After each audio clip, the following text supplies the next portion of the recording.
mu ne gannaaw loolu day laaj 24 décembre ak 31 décembre ndax dagan na ñu di ko màggal mu ne ndax dafa gis boroom kër yu bari di ko màggal doonte dañuy yokk seen dépense di ci bégal seen jaboot loolu mooy laaj bu njëkk bi. l'islam bi ñëwee dafa xotti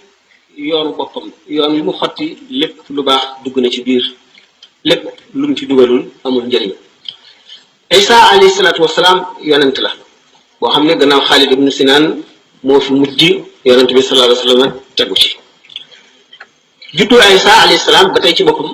mu arrixoo ne maanaam historiens yi d'accorduñ ci kañ la woon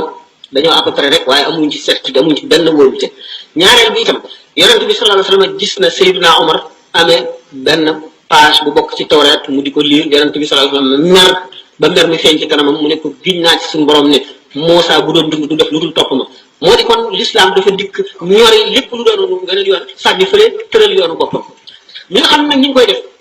bu fekkee ne dañuy bëggal seen njaboot ñu bañ ko boole ci diine ndax bokkul ci diine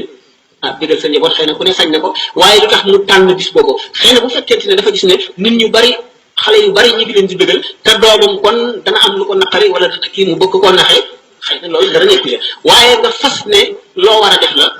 njuumte la ndax l'islam rëdd ko. am na nag ci diine yi jiitu woon l'islam ay yenn ci jëfin yoo xam ne l'islam saxal na ko waaye itam farata mu di mel naka tey yow ma ashura woor ko bi nga xamee ne yahud yi dañ ko daan def yonent bi sallallahu alayhi wasallam jóge Makka ñëw Madina gis yahud yi di ko def mu ne leen nun noo gën a yey ci Muusa maanaam yonent bi sallallahu alayhi wasallam ak jullit ñi ñoo gën a yey ci yahud yi ci Muusa